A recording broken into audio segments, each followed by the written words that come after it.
How many people dip into their retirement funds before they retire? I've got some crazy stats for you guys and also why. What are the top 3 reasons that people do this? I'll get to that in a second, but first let me give you my personal experience on this. When I was, what was I, late 30s, 40? I think it might even been early 40s. When I was going to buy my first house, I didn't have too much money saved up at all. So what did I do? In order to get a better mortgage rate, I had to put down a decent down payment. So I had no money saved up. So what did I do? I dipped into my retirement savings and I took out a 401k loan for that. If you're ever going to do this, that's the way to do it. Don't just take a withdrawal. Take a loan. Okay, and I think the only real reason to do this is if you want to put a down payment on a house. Anything else, don't do it. You should have emergency savings set up. So even if something humongous comes along, you don't have to go into your retirement savings. So here's some stats for you. These kind of blew my mind. And then I'll get into why, the top 3 reasons. In a recent survey, and I'm getting all this from a site called planadvisor. In a recent survey, 38% of all respondents withdrew retirement funds before they retired out of their retirement accounts. 38%. That is huge. Dare I say huge? That's a lot higher than I ever thought would be that number. I thought maybe, I don't know, 15, tops 20, 38%. Yeah, that's more than a third of people that do that. Guys, please, I'm begging you, unless it's like a down payment for a house that I did, don't do it. What does this do? If you take significant money out of your account, especially when you're first getting started saving, you take away the amount that compounding can affect those funds, right? Let's say you have 100,000 in there. You want to take out 20. Okay, even if it's a loan,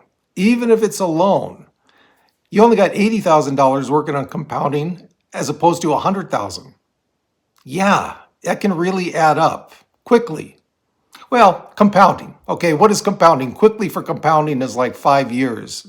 Okay, 10 years especially, right? Here is another one for you. 1/3 of all respondents said they plan to withdraw from retirement accounts in the next year. Okay, that's about the 38%, right? But they've already planned it. Now, if you plan on taking out money from your retirement account in, let's say, a year's time, why don't you save up for the reason that you're going to take these funds out, right? If you've got a decent paying job, just save up for it. Don't, I'm begging you, don't. Dare I say don't.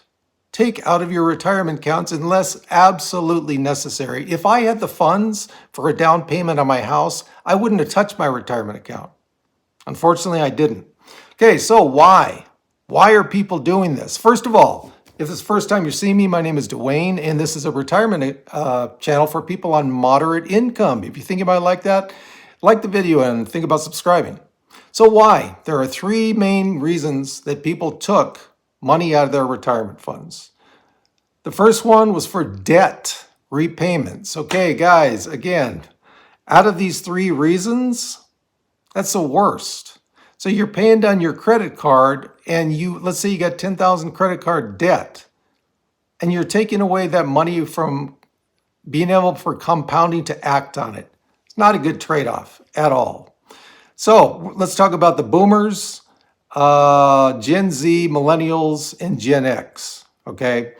Going back to where that first stat, I said 38% of all respondents. Here's how it broke down. 41% of boomers took money out of their retirement accounts before retiring. 41% of Gen X did that. 31% of millennials have, and 46% of Gen Z have taken funds out of their retirement accounts already, okay? So debt repayment, how does that break down? 42% of Gen X took money out for debt repayments. 6% of millennials have done that. 17% of Gen X. Okay, if you're in debt, pay it down, obviously, especially before you retire. Now, I don't totally believe that you have to be debt-free to retire. I sure wasn't. Didn't have much debt, but I wasn't debt-free. And then, of course, 6 months into it, I buy a house. So I got mortgage debt, right? But if you're paying down your debt, yes, very good idea. Do it gradually, guys. Do it gradually. Double up those payments, triple up those payments. If you come into some money unexpectedly, use it for debt. But please, don't take it out of your retirement accounts before you've retired.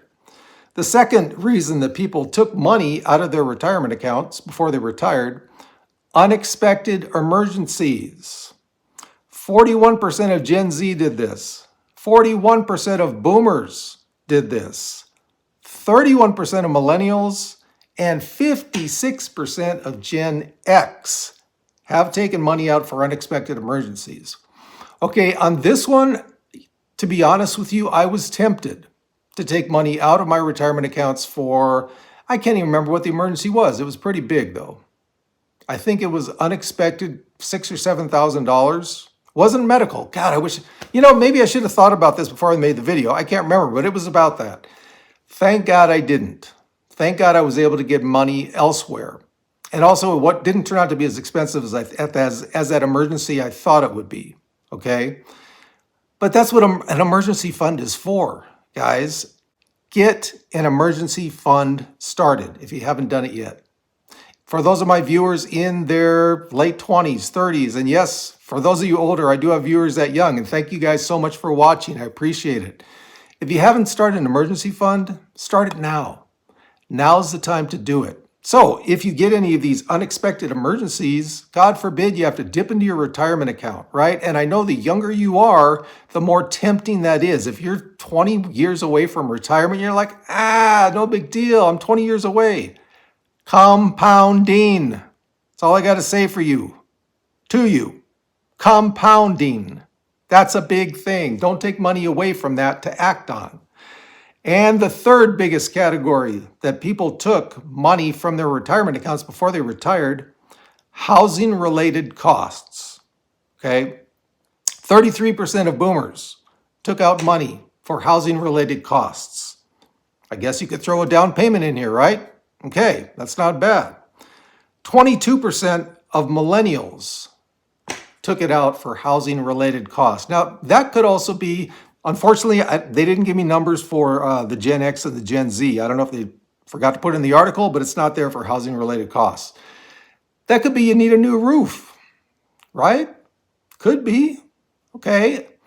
I guess if you look, I'm getting all choked up. Time for retirement vodka.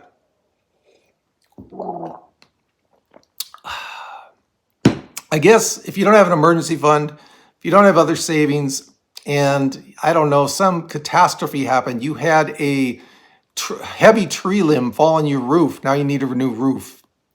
Okay, next to a down payment of a house, I guess, if you have no other way to pay for it. Okay, so those are the three top reasons why people dip into this. Now, the final stat I have for you is, what is the confidence in reaching retirement goals the different generations have? What is their confidence level that they are going to reach their retirement goals? 56% of Gen Z says they're pretty confident they're going to release their retirement goals. 50% of boomers feel very confident. Also, 50% of millennials feel pretty confident.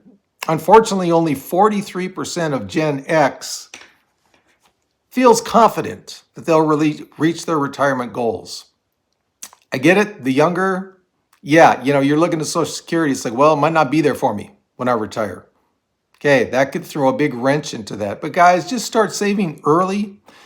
For my viewers in their 20s and 30s, even 40s, again, for those of you who see me for the first time, I didn't start saving for retirement until I was 40. I was able to retire on my 59th birthday with just over $500,000. It's all about saving, and not just saving. For you to reach higher than, let's say, 56% confidence in reaching your retirement goals, it's about being diligent, and it's about don't waver. Every 2 weeks, whenever your paycheck is, every week, make sure you never skip a paycheck, that you are contributing to your retirement. Okay, you may start out at a low percentage, say 3%. Number one, work up to at least that full company match and then gradually increase it as you get a raise or a promotion. Don't have to put all your raise into it, put at least half. It's not that painful, guys. It's not that painful. So there you go, guys. There are reasons why people are going crazy and dipping into their retirement funds at a record-setting rate. And as always, from the high desert, very rainy high desert today, we got this.